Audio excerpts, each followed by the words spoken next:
Hello and welcome to Cafe DC. I'm Faz Rahman.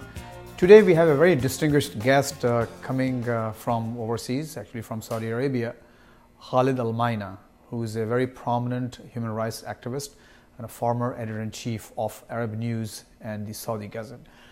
Al-Maina Sahab, thank you very much.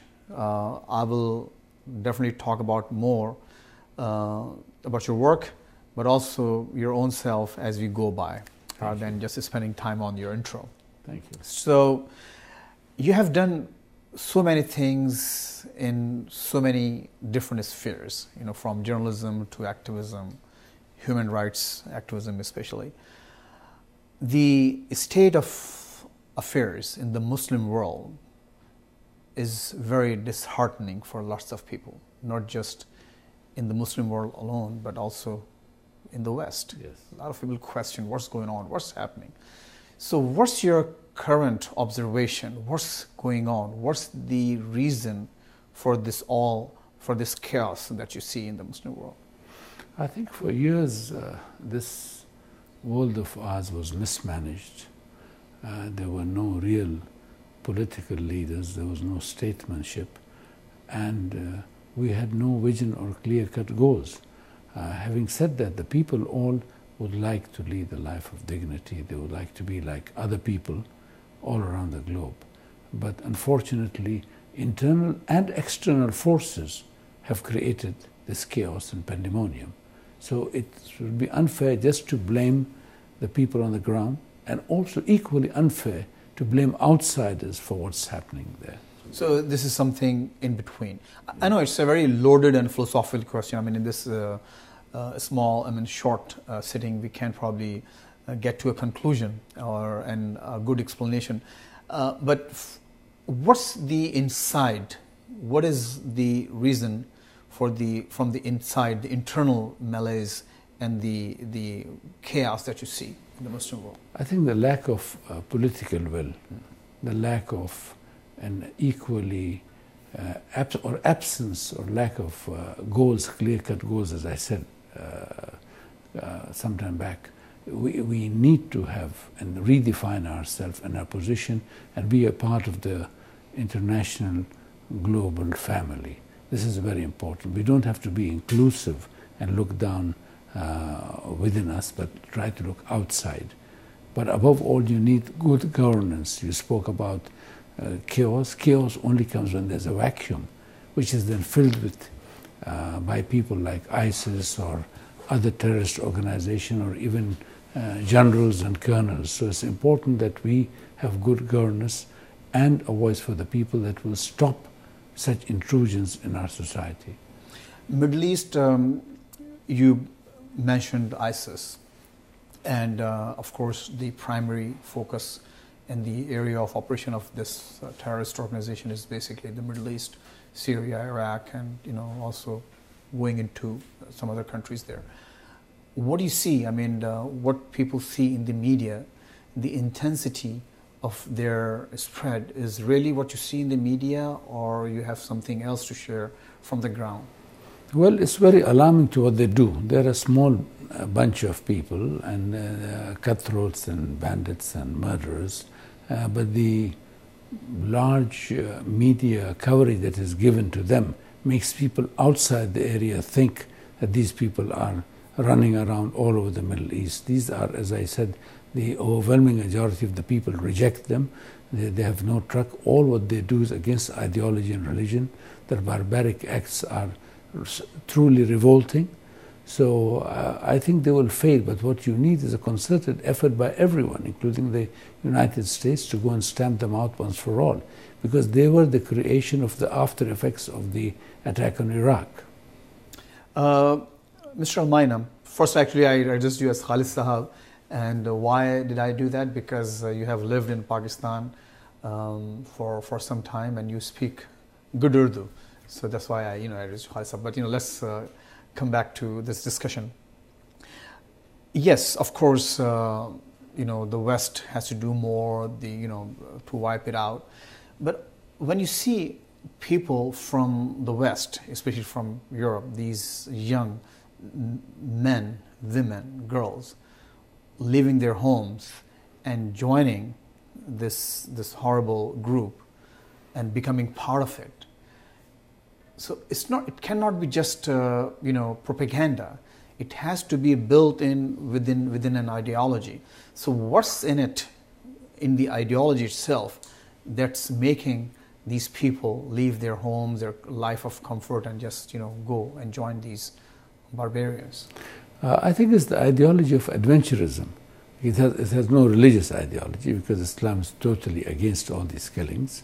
It has no cultural ideology, because the majority of the people want to live in peace and dignity. I think it's adventurous. I somehow compare it with the Spanish Civil War, when many people, especially from the United States, came and joined the Loyalists and the Republicans, not even knowing which side they are joining. So there were cases where people, two brothers, one would join the Republicans and the other were the Loyalists. And Ernest Hemingway wrote in his book, and if you saw the movie For Whom the Bell Tolls, it sort of focuses on these issues, that people go out of a sense of adventure. And I was in Peshawar during the Afghan invasion. The Soviet Union. Yes, the Soviet Union of Afghanistan. Yes. And I met a guy who was from Brussels, and I said, Pierre, what are you doing here? And he said, I came to join the Mujahideen. So I said, you are neither an Afghan, nor from Pakistan, nor a Muslim. He said, yeah, I'm a bartender from Brussels, but it's the only chance in the world I'll get to fire a bazooka and a machine gun, and I came here. So people come for different reasons. Now they're indoctrinated when they go, but a lot of these people who have gone, even from the States and Europe, did so out of a sense of boredom, and also family neglect. Nobody in his right mind would go with ISIS or any other cult or murderous group. So yes, on the one hand, Khalid Saab, yes, of course, adventurism is one thing when you see some of these converts, probably, but people from conservative Muslim families, women observing hijab and burqa and everything, so it has to do something more than just the adventure. They are ideologically motivated. Yes, I could agree with you. There are. So what is it? I think it's a sense of grievance that they have, that the world is out to get them and that they will go fight. And also they've been misled that these people are the true believers. And this is why they go and join them. But I sat with 100 young people and I said, will you join ISIS? So they said, we're not being rude, but are you crazy? Why would we go down there? Well, we aim to carry laptops and iPads rather than go and have a grenade or go and kill someone. But then, of course, there are people where there is a vacuum, a family vacuum, a social vacuum, grievance against the government. And then, of course, this larger thing of the caliphate or khilafah, where they think that this Mr. Baghdadi is going to lead us like the Pied Piper of Hamelin, let the kids outside. So these are some of the issues, but the worst are the ideologically motivated, I said, who cover their faces and believe so. And many who went from Tunis and other places came back. They did? Because they said, this is not our religion, this is not our way of life. What is happening is totally devoid of any humanity. So, yes, ideological, maybe misconceptions, misperceptions, but do you see an effort in the Muslim world, especially in the Middle East, to come up with a counter narrative to this, No, there is. The Muslim world is not a monolith. It's like the Christian world. There's no a Christian country. There's different ones. And so I don't think so we can sort of put the shoulders. I believe that the Arab states, because the IS and others came from certain areas, so it's the responsibility of the people of the area. The boots on the ground should be Arab boots and not US boots.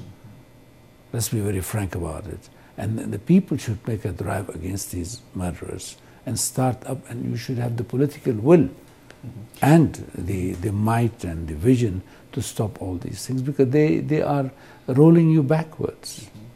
We'll take a short break, and after we come back, when again we're going to talk about basically the narrative. Yes, it's an ideological war. So what are we doing about it? Please stay with us. We'll be right back.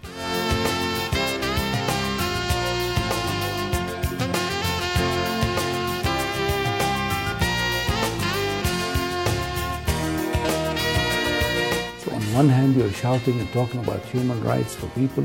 On the other hand, every day people are being thrown out of their houses in Palestine, homes demolished, churches being totally broken down, and nobody seems to be saying a thing.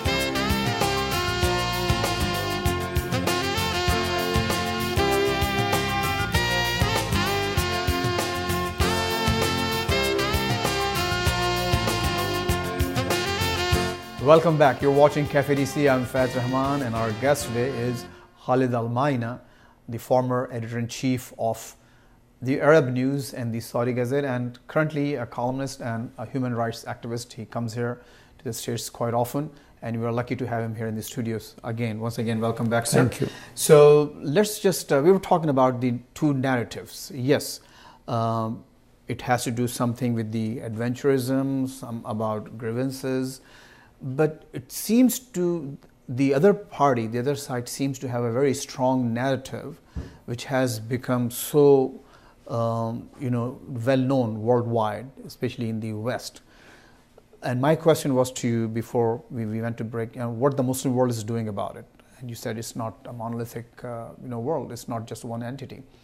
But what is it in the ideology that's being exploited by the ISIS, in your opinion? I mean, since you write on these issues so very often and so well, so what's your opinion? I mean, what is it that's so appealing in the narrative? It appeals for them the ideology of struggle against what they see is, they see what's happening in Palestine, they see what's happening around them, they see that whenever anything happens to them, nobody takes care. There's occupation, the attack in Iraq, which now is known to have been the biggest blunder that the United States did, and killed thousands of people. So they use that as a bait to get people there.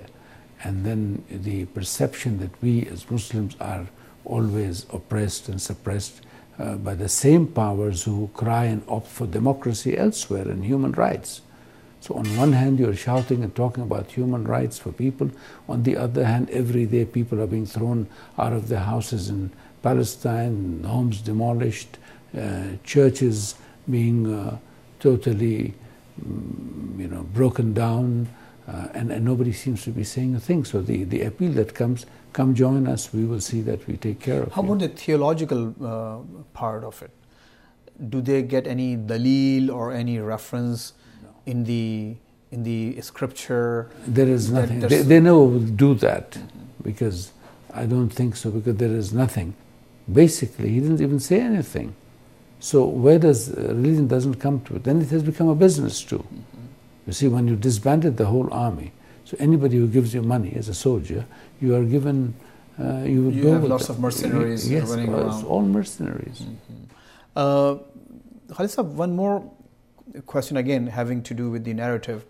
The media in the Muslim world, especially in the Middle East, do you think, since you also very closely associated with the media, are they doing a good job of coming up with some alternate narrative? Yes. When from here you think that the people have nothing to think about ISIS, people are not progressing, there are things happening, there are exhibitions, there are sports events and all. So the ISI takes very small percentage of space or coverage, because people don't care about it anymore.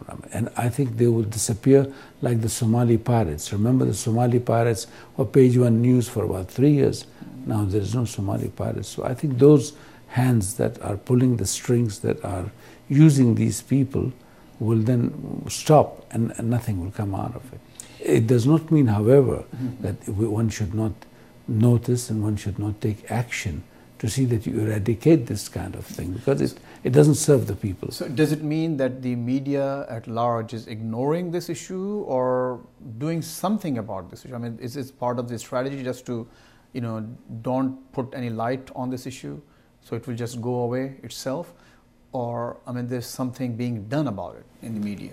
Well, there is being the dangers of joining this, the punishment. If anybody from any of the countries goes and joins, it's a 20-year prison sentence.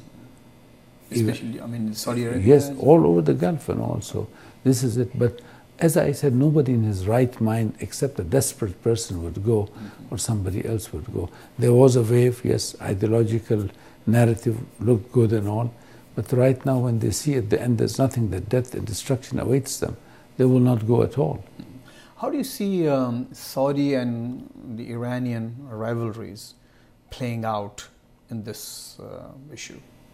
I've always maintained that, there should be some kind of peace in the region, in the sense that whatever rivalries there are between nations, they should not affect people and all.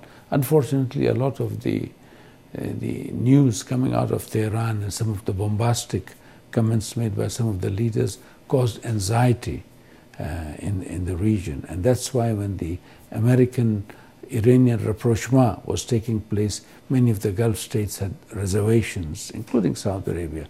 But I truly believe that the more the United States and Iran come closer, the more it will help not only the peace in the region, but world peace. Good economics makes good politics. So as a Saudi intellectual and journalist, you support the Iran deal? Yes, with, of course... Even though the Saudi government itself is not too comfortable about it? I am a private individual. I truly believe that it will help the moderates in Iran. The people of Iran want peace. And the Iranians, by the way, I meet a lot of Iranians in Dubai, Abu Dhabi, they love America. I mean, we had a group of 60 American women went to Iran 2 years ago and they cried. They said, we saw beautiful churches, synagogues, mosques, the people, carpets, food. So you see, there are a couple of mean hombres on both sides. And there are people in the United States who don't care for the interest, these Americans, who don't care for the interests of the United States. The interests of the United States, see that there's peace in the region. What do you think, why the Saudi establishment or the government is opposed to this deal? I think, again, the perception and the actuality of fielding proxies like Hezbollah and other organizations alarmed many of the people. And I think the Iranians do really need to polish up their efforts to show that they mean well. And this is very important that lawmakers here in Congress all will see to it, because now the agreement has already been attested by the United Nations. 2 days ago, plane loads of German businessmen and French businessmen landed in Tehran. So just also remember that AIPAC and other organizations here and the Israeli lobby is against this. But for ordinary Americans, I mean, this will mean more jobs, this will mean so many things coming up. And why just have enmity? Yeah, that's what I'm saying. I mean, it's not just Israel or those, the Republicans. Yes. I mean, there are some serious... And look at the interests of America. If I was an American, I would look at the interests of America. I mean, in the Middle East, even this, Saudi Arabia, there are serious apprehensions, concerns about this deal. So, I mean, what do you think is being done to address those issues, in your opinion? Even though it's not part of the deal, that the Iranians would tone down their stance on Hezbollah. They have to. Mistakes have been made. But would it become like more possible or for a situation become more conducive for them to? Yes. Okay. I think it would. But let's talk about the overall. Again, we talk about Hezbollah, and then ISIS, and other. For lots of Americans, this is very confusing. Then, because the Americans on the one side are of course opposed to Hezbollah, the Iranians and everything, and then ISIS, and then the Syrians. But a lot of times, a lot of people don't know who is on whose side. Is this the confusion also in the Middle East? I mean, you see, I'm sitting in Saudi Arabia, so many, as a common Saudi. There are so many fluid, principles in politics. And Hezbollah was, encouraged by the Israelis, as Hamas was. So they changed. You cannot have, changing interests. You should have a strategic plan to see to it that, the United States can always act as a harbinger of peace and security and stability. But at the same time, you should have correct policies that people can comprehend. You cannot change every day. And this is what's confusing the people all over the world, whether in Africa or Asia or here. You are giving conflicting signals from Washington. And this is what is causing alarm all around the globe. Again, time for a short break, and when we come back, we'll take advantage of his presence here, and we'll talk about the state of human rights in Saudi Arabia, especially the rights of women and other minorities, especially lots of expats. So be ready for some grilling, sir. We'll be right back.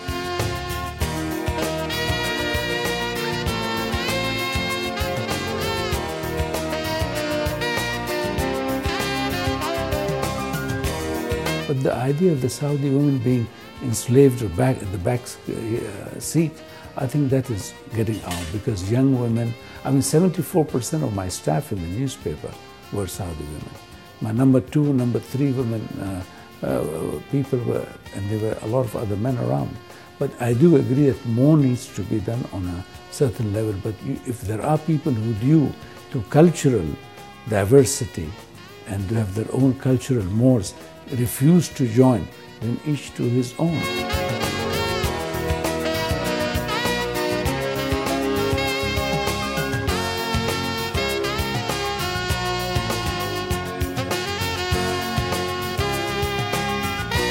Welcome back. Okay, so Mr. Al-Maina, we were talking about, yes, all these political issues aside, ISIS and the Iranian, the Saudis, their rivalries, and the region, what's happening in the region. But you're from Saudi Arabia. You're a Saudi intellectual. You spend a lot of time in America and other Western countries. Are you comfortable with the state of affairs in your own country? Do you think it's okay to treat the women the way they're being treated in Saudi Arabia? You know, I'm always appalled. I'm a great believer that people should come and get to know the truth. I am surprised. I think this question should be asked to a woman, and I can have many people, women with different leanings, come over and sit and talk with you. It's not a treatment. Women are in parliament, or in the Shura Council, 30 women. They're running again for elections and all. They're a different style. And remember, Saudi Arabia is not one country. It's 3 regions or 4 regions, and each has its own set values and doctrines. We are in England or Britain, there is no woman editor of a daily paper. In Saudi Arabia, there is. So you see, there is this, and there are people who work and all. Yes, more needs to be done.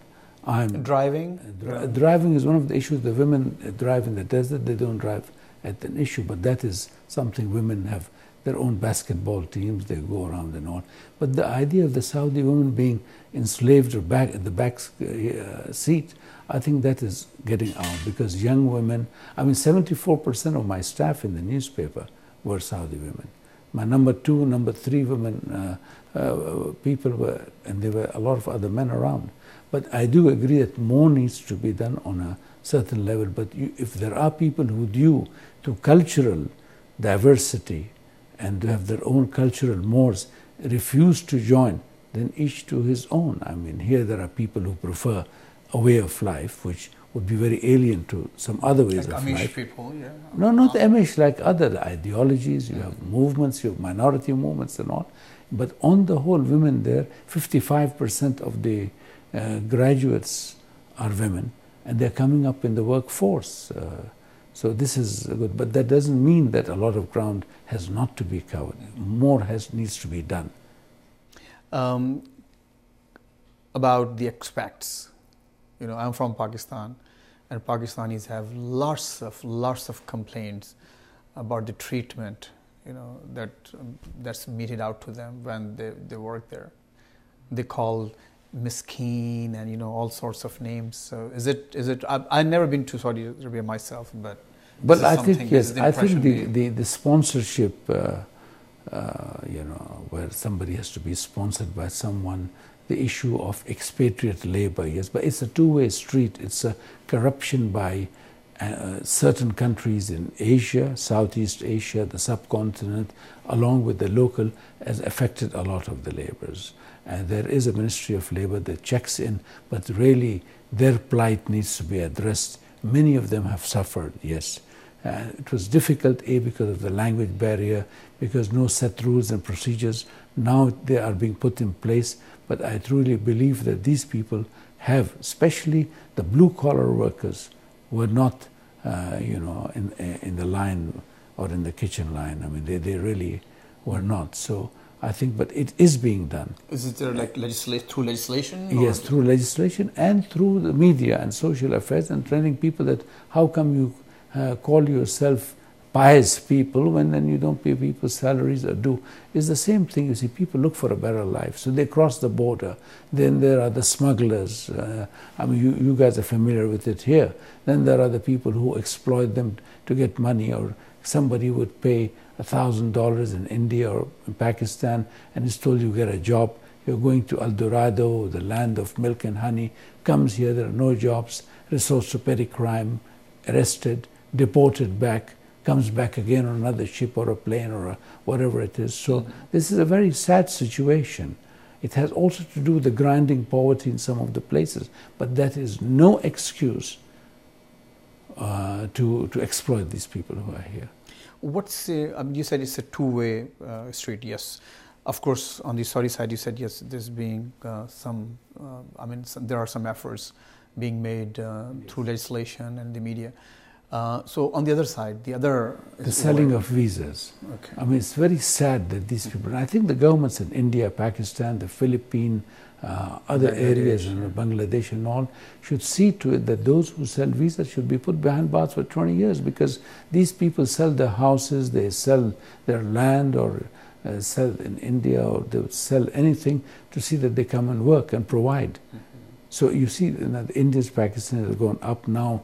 The people who are coming in from Nepal, they are given a pittance of a salary, and they accept it, because compared to Nepal, it's gold. But still, there has to be a basic. These agents, they don't pay anything to their sponsors in Saudi Arabia. But when they go back to Nepal, Pakistan, or these countries, they force them, they blackmail them, and they charge them. And I think there should be an international, cooperation and drive. Is it something that the Saudi government maybe should raise with these respective governments? They have done. And in all honesty, the Saudi government and the Ministry of Labor and the minister himself, whom I know quite well, has done a lot to do this, where they've made systems in place, but there are always loopholes, and they get through. But how can you control somebody paying money in India or Pakistan? We have no idea. Our interview cannot be complete without talking about Pakistan and Saudi relations. Both countries have enjoyed a very good relationship for a long time, but recently we saw some friction, especially over the issue of Yemen. And then we saw some rhetoric, very hot rhetoric coming out of UAE. And then you saw Prime Minister of India going to the UAE and being treated as royalty. Royal. And then that's perfectly okay, but it was perceived in Pakistan as if it was a payback of their decision not to send troops to Yemen. What's going on? How do you see this equation? Well, I think, the idea that the Pakistanis do not want to send their troops to Yemen can be understood. Pakistan is a sovereign state. The issue that was sort of blurred was whether the troops would come on this side of the border and defend, which I think all Pakistanis, to the last man, would die for Saudi Arabia. This is a known fact, and this is the strength of the relationship. But the idea that they will not go to fight another war, I think that was understood by everyone. Even the Egyptians did the same thing. Now, what the Anwar Gargash, the Under-Secretary of the UAE Foreign Ministry, spoke about that, I think that was hip shooting.